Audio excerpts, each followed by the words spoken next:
So today we're welcoming Vessna Scheff to the Soundtrack of Our Lives podcast. She's going to talk about her new single, Butter, and her forthcoming album, Never Mind the Moon. So we're really glad to have you here. Can you start off by telling us about how your passion for music started? Yeah, I think it felt just like the thing that I gravitated to ever since I was very little. Hmm. I was always kind of enamored in sound, and I would get kind of stuck in rhythms, which is kind of funny to explain. But I can remember tying my shoe and just thinking that there was this rhythm that I had to be following, and I would just get kind of stuck in doing everything in this rhythm. Then I would have to do something like run really fast or jump or something to kind of break myself out of the rhythm. Hmm. Yeah, now that I'm older, it's such a funny thing to think about. But I just felt like that's how much I was just completely involved in listening to sound. Hmm. So that was part of the experience. My mom also plays music. So she plays flute, and I would go to bed listening to her practice flute, which was always so beautiful. And to this day, it still feels like a very soothing thing to listen to someone practicing an instrument.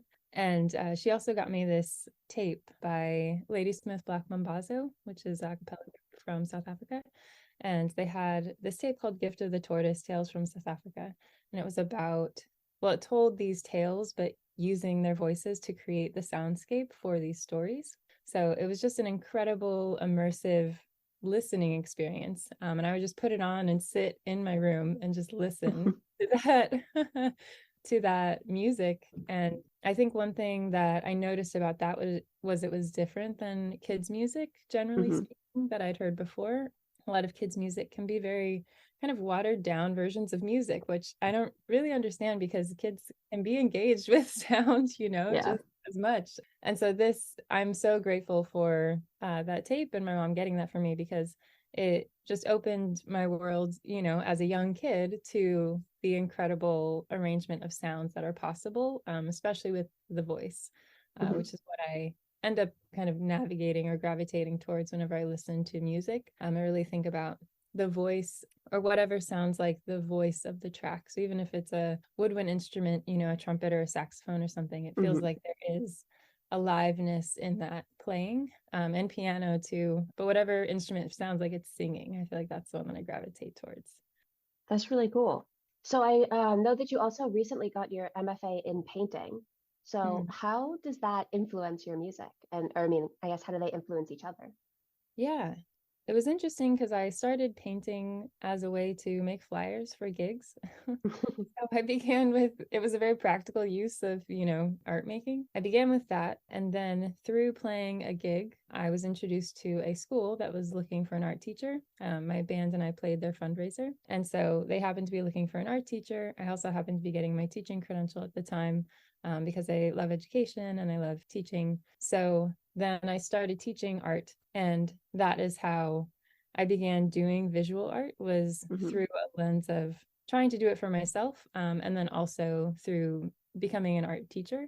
Then I started teaching myself and teaching my students. But it's a beautiful way to share your voice and through visual language as well as Hmm. through the sound of your voice. But yeah, I think in terms of how they kind of intermingle, it feels very fluid, I guess. They sort of go into one and go into the other. It's nice while I'm waiting for paint to dry to work on music or something to kind of to give things space. I think that's an important part of my practice. I also like to make music while I'm traveling. So a lot of this album was written in the car on the way to Philly to the studio, to work with Lee Clark, my friend and producer down here. And I think I like that about music and also about watercolors is how portable they are. And Hmm. I can take them anywhere with me. And I don't need to have a dedicated studio space all the time to be involved in the creation process of both of those things. So I think the portability of them made a big difference. Hmm. And then it just, I think, allows for reprieve kind of from either one to step into the other, which is really nice to take a step back from listening to music and being involved in it to then Hmm. come back with a new perspective and fresh ears. And same with painting. It helps to step into a totally different world and then come back to it. So for some reason, it feels like my brain functions well with having multiple spaces to kind of exist in. That's really cool. Yeah, I was going to ask, so you said watercolor. Do you mainly like to paint in watercolor? Yeah, that's my jam. Oh, cool. Yeah, Hmm. I love watercolor. It's so fun. Yeah. Yeah, it was a medium that I gravitated towards just because it's incredibly beautiful. Hmm. Creates all these textures that are very difficult to get unless you use a lot of water with acrylic, Yeah. or yeah, they're hard to get in any other medium. Hmm. But as I was painting and beginning to teach myself to paint, I had gone to thrift stores to find books on just how to draw, how to paint. And I came across these books that were useful in terms of their technique, but they had no people of color represented in how to draw the Hmm. portrait. And so I focused on painting women of color in watercolor because that was something I hadn't seen as much before. And something that I had thought of as a fine art medium, whatever that means, but something I thought of as a fine art medium, and I hadn't seen women of color represented in it. So I focused on that. And then watercolor started taking on different meanings the more I became just immersed in it.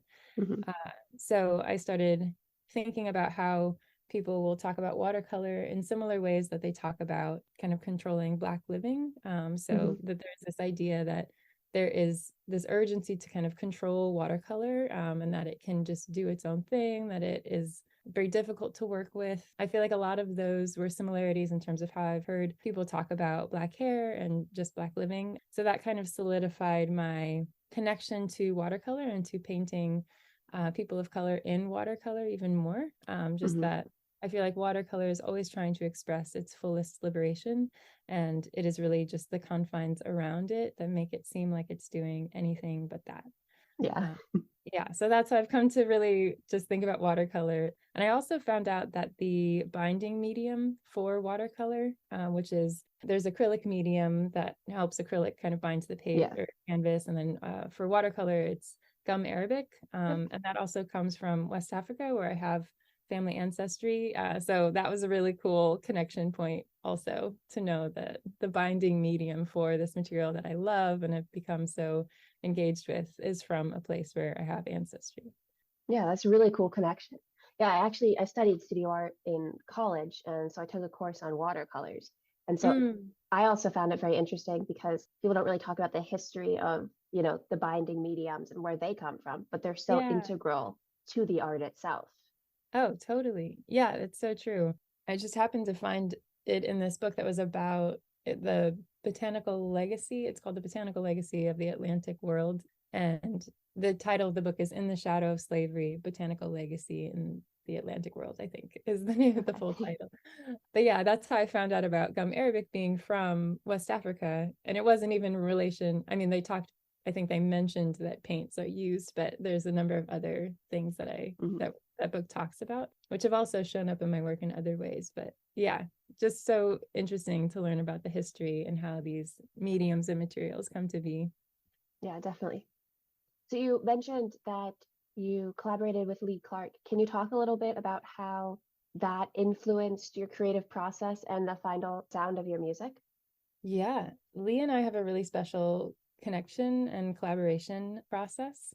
With these songs, we often began with a prompt. So I would come to the studio with just a brief idea of music you could roller skate to as a Hmm. prompt, or starting a song with the sound of roller skates was another direction that we took. So we had to build the beat from the sound of roller skates as a starting point. So the process of how they came to be was very collaborative. And in terms of how the sound has evolved, I think I used to just play ukulele and sing, and that was kind of the thing that I did as a performer. Hmm. Um, but now with these other sounds that Lee has introduced to the possibilities of the music that I and we make, it has really expanded, I think, where I can see my sounds fitting into just a music context, that there are these atmospheres that are created so incredibly by Lee in the studio, using synthesizers. He plays a ton of instruments, so piano, guitar, bass is what he's studied in actually, but plays a number of other things. And then just crafting the sound electronically is really has expanded the possibilities for what I thought kind of my music could be. Hmm. in really fun and exciting ways. And I think with this album in particular, this sense of movement is very present in the sounds and how the songs are designed, that there is this attention to how they might make you move in a really strong way. Mm-hmm. And that I think is different than when I was playing ukulele. It was harder to kind of craft that atmosphere. Yeah.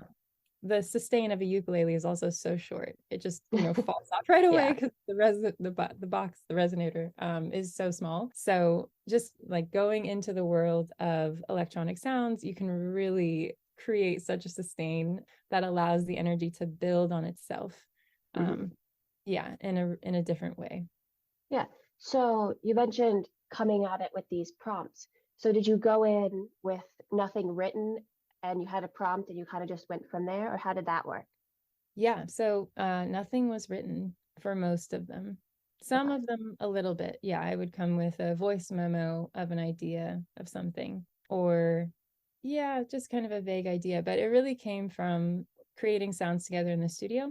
And then I would start doing some vocalizations over what we had put down to begin with. Mm-hmm.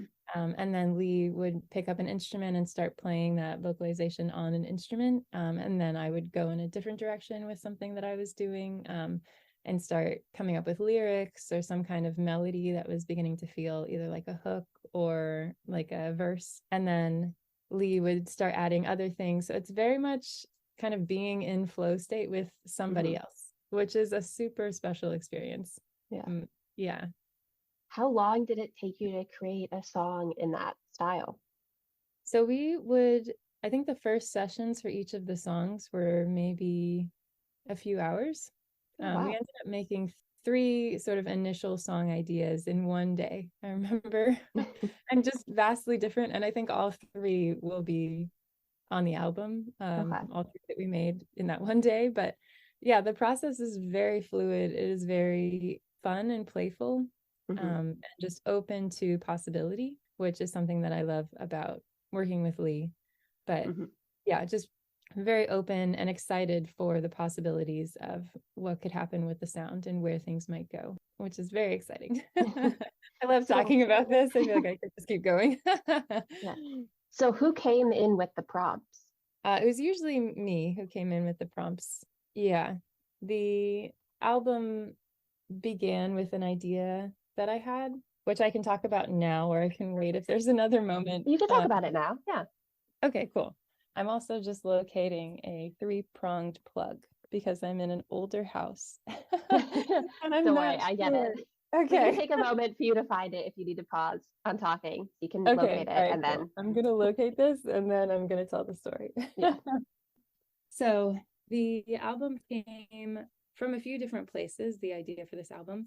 Mm-hmm. So I was on a flight and they happened to have the documentary Summer of Soul by Questlove, which is a documentary showing footage from the Harlem Cultural Festival, which happened in 1969, the same summer as Woodstock. So this footage had been taken and recorded and never, I think, published or released officially, Okay. until this documentary was put together. And it was a huge festival, but has not gotten the same kind of recognition that Woodstock has. Even though it lasted longer, it was a very big festival. So in that documentary, there is footage of a newscaster interviewing someone who's at the festival, asking them what they think of the moon landing, which is also happening during that summer, kind of the first Mm-hmm. moon landing. And so the interviewee responds, "Never mind the moon. What we need is investment here, and investment in Harlem." And that Mm-hmm. phrase of "never mind the moon" really struck me, obviously, because it is now the title of the coming album. But that phrase really struck me, to just think, never mind this place that people kind of place so many hopes and dreams and aspirations on, but that Mm-hmm. it's located so many miles away and takes our attention away from those who are in front of us and those who are available for connection, and community building and intimacy in that way, and instead kind of places all these hopes somewhere else, as Mm-hmm. opposed to believing that they could exist, right here. That's what that phrase kind of took on in my mind, of just never mind the moon. Yeah, it was a really beautiful phrase. So that started coinciding with this idea of roller skating, Mhm. which I started doing during the pandemic, thanks to a close friend who got me into it as an adult. And I was caretaking for my dad at the time, who was going through just a lot of stuff. And it was very difficult, just caretaking. There was a lot going on with it. And roller skating was a way to feel very fun and playful and move through emotions, and not feel kind of stuck in anger or just upset, just not knowing what to do with these difficult emotions. And so roller skating really helped me move through that. And so I started thinking about the moon and the disco ball as kind of this merging metaphor. Mhm. The disco ball brings you much closer to connection with others, that people think about aspiring to go to somewhere, where they can be under the disco ball, Yeah. but it's in intimacy with other people, Mhm. versus the moon, where you're aspiring to go there, but it's without a lot of other people. So this idea of the sounds and the energy and the feelings and the buzz that you get under the disco ball became the location for how I think about this music. Mhm. So it's music that would take place in a night at the skate rink, Okay. under the disco ball. But yeah, so that is how, yeah, this idea of Never Mind the Moon came to be.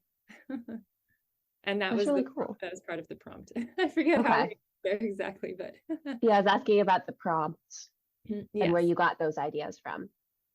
Yeah. So that was kind of the main prompt behind the other sort of ideas that I would bring to Lee. So one was music you could dance to, music you could roller skate to, something that was just upbeat. So we just picked an upbeat BPM and then Mhm. began from there. It's fun to think about prompts, I think, for songwriting too, Mhm. just to help move us out of our routines. Yeah. Yeah. So when you were writing this album, or still writing, I'm not sure where you are in that process, but was the movement of the songs important to you? Yeah, definitely. Songs that you could move to. I think that's because that's what I felt like was so helpful for me, Hmm. in the process of roller skating, that being able to not, you could move to them also, but just feel a sense of internal movement or internal development, things shifting inside. That was something I wanted the music to give to me, Hmm. and that I hope it also can give to other people. Okay. So how has your sound evolved from your first singles in, I believe it was 2017 to now? Yeah, a lot more fun and playful, I would say. Which is really nice for me, because I think I used to think that music had to be so serious, Hmm. or that it had, in order to be impactful, that it had to be somehow serious. Okay. And that idea, I think, really just wasn't serving me kind of in my life, outside of music in particular. But just that things had to be serious in order to, yeah, be impactful or something. And with roller skating and with caregiving and with these different, just having this shifted understanding, it helped me realize that joy, and really deep joy, not, necessarily outwardly leaping or something, but Hmm. just the internal sense of calm and of groundedness. And I talk about it as kind of low vibrations, but the energy that you feel kind of beneath the surface of the energy that you are kind of Okay. sharing, that is something that I wanted to pay more attention to, and that could be moved and shifted in a way, and that I wanted this music to feel like it was getting at that, shifting that low vibrational energy, and that joy and laughter and playfulness were all very serious endeavors, Hmm. and that they help sustain all of the other things that we do, all the things that Yeah. are difficult or are challenging, but that is an extremely important and crucial piece of just living. Hmm. Yeah, Yeah. and it's as serious, if not maybe more serious than, other emotions that we have, because it is the emotions that sustain us. Yeah. So what are you allowed to share with us about your new album, Never Mind the Moon? Um, Good question. I feel like most of what I've shared so far is everything. Okay. That'd be bad if I said, actually. No, I think, yeah, the plan is for it to come out at the beginning of next summer. Okay. which I'm very excited about. And it is evolving as we are making it. So it's not that everything is done already, it is being created as we Okay. go. So I am just as excited, I think, as other folks are for hearing how it comes together. But I do have an idea of kind of the night. I like thinking about it as the night at the skate rink. And there's a flow and a story to the whole night, Okay. which I'm really excited to share with folks. And I do share a little bit in live performances that I do. I'll share some songs that aren't released yet from the album and talk people through the story of it a little bit, which is really fun. Yeah. And so how does Butter fit into that story? Yeah. So Butter is the song that is meant to give confidence to stepping into your best self and stepping into a space that feels uncertain, or that you maybe don't feel like you're most confident, but you are going for it anyways. And so that is part of the story of pursuing a love interest at the rink, of someone who you have a crush on, who you hope to be super smooth with, but you really have no idea how it's going to go because you're on skates. So what are you going to do? But you have this very strong, feeling that I have to at least try. And so I would say in my mind, it's maybe closer towards the beginning. Okay. And it's the moment of pushing off the wall to decide to go for it. Yeah. So does that story come from, a personal part of your life? Like, have you pursued somebody on skates before? Ooh, fun question. I don't think I actually have pursued someone necessarily on skates. I think skating allows for this playfulness in terms of kind of the hesitation that you might feel in any situation. It can feel, like you're on skates, just completely fish out of water kind of feeling, Yeah. And so I think skates puts you into that feeling very well. So I think I have had that feeling in other contexts where it just feels like, I don't even know if this is going to, if anything will come of this, but I'm going to go for it anyways. And I think about it a lot in, yes, in relation to romantic connections, but also in relation to other things that you're trying to pursue that you really just are not sure if it's going to happen or if it's going to pan out. I think music is one, or art is one. It can be a very wobbly experience to pursue any kind of entrepreneurship. So I think for me, it embodies that feeling of, I'm not sure, but I'm going for it anyways, because I just have to see what happens, And I love that I think about all those things. And Lee also captured this laugh that he recorded in the studio of me, which is in the track. And to me, it just reminds me of kind of the playfulness and the silliness around doing something that can feel so impossible. And just, I think the laugh in my mind makes me think it's okay if it doesn't work out. And it, totally changes from what you have in mind, but you're going to learn something in the process, and it's going to be, you're going to, do your best and have fun with it. Yeah. So I love that moment that he captured. And also the vocoder that he plays in that, the way that the vocoder sounds, it makes me think of the feelings that you get in trying to do something. So it's part of the build in the song, and that kind of wobbliness of the vocoder makes me think of, okay, I'm going for it, even though I don't know how this is going to happen. Yeah. So what advice do you have for young artists that is kind of starting this journey? Advice that I have been given, that I have found a lot of resonance with throughout making and now, is to keep doing what you're doing and to keep going for it.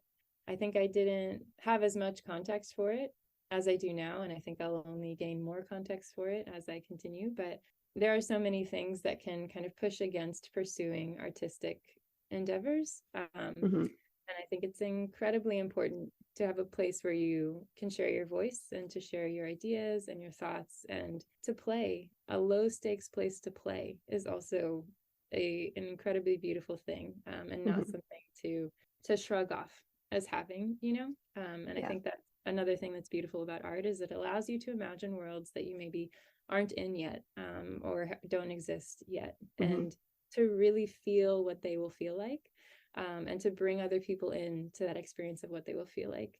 So really nourishing an imagination. I think that's what part of the idea of keep doing what you're doing is, just putting a nod towards, just keep creating this beautiful space that you're welcoming people into, and that you are appreciated for doing that, despite the challenges that can come up and that society can kind of push against in terms of trying to pursue something like that. Mm-hmm. Yeah. So earlier on, we talked a lot about, the movement in your songs. So are you going to be collaborating, with dancers or anything like that on the new album? Yeah, there is an artist who's featured on the album who is a singer and also happens to be a dancer, an incredible dancer. I knew them as a dancer actually before we connected as musical collaborators. Yes, so someone who is very active in movement is featured on the album, and I hope to connect with dancers for performances. Okay. I was trying to work that out for a previous show that I had recently, but things didn't kind of pan out for it yet. But it is in the works, and I think will be a really fun space to invite people into, having dancers that are part of the production of the music live. Yeah, that sounds really cool. So you've also performed at various galleries, venues, and museums. Can you share some, memorable moments from those? Yeah, I performed at the Barnes Foundation, the Barnes Museum in Philadelphia. And that was a really beautiful experience. There were different performers situated throughout the venue who then had performances at different times throughout the night. And I loved that idea that just kind of the art is just everywhere. There's not one place that you're going to look for to kind of see the art, that the art is just around, and a part of the whole experience, and very much kind of surrounding you, as opposed to you are kind of surrounding the art. And so that was a really fun experience. Nikki Powerhouse is another artist who performed, and she does these theatrical monologues and plays that she has written that are incredibly powerful, and it was an honor to share the night with her in that way. And then also for that performance, I had watercolor projections covering us on the stage. So Lee was performing with me that night too. And I love performing with projections. I think that was one of the first times I used the projections in a museum space, which works out well because there's often a lot of restrictions on wet medium that you can bring into museums. You can't have things that are actually wet because they might disrupt the paintings and the artwork there, which makes sense. But using projected watercolor footage is another way of integrating sound and visual work. And that was one memorable moment from that performance too, was having the projections on us, kind of painting the stage with us. Yeah, so how does the projections of the watercolor kind of change the storytelling that's done while you're on stage? Yeah, I think it gives people a pace and movement to engage with the works. And a word that comes up a lot with the performances that I've done is mesmerizing, which I am so grateful that is a word that is connected to my performances. But I think the attention to sound that Lee and I create in the songs is maybe similar to the way that I felt kind of immersed in sound when I was listening to Ladysmith Black Mambazo. But there is just such a world that you can get drawn into through the sounds and the music. And I think the visuals just take you there even more, that they show you that this is the kind of a world that you could exist in. And this is a way, if you maybe don't hear music in that way, because I hear it differently than other people, I'm sure, that this is another cue as to a way in which you might be able to hear and feel this music and think about it kind of moving through you. So the watercolors are abstract in this and then move slowly, and kind of rotate and sort of things drop in. Yeah, it's really beautiful. That's cool. Was it something that you filmed yourself or? I worked with a friend, Ramo, on it. And he does animation for a lot of different things. And so he helped me put it together and made it really, really seamless and immersive. Yeah. That's really cool. Yeah, so before I ask you our last question, was there anything else that you wanted to mention or talk about today?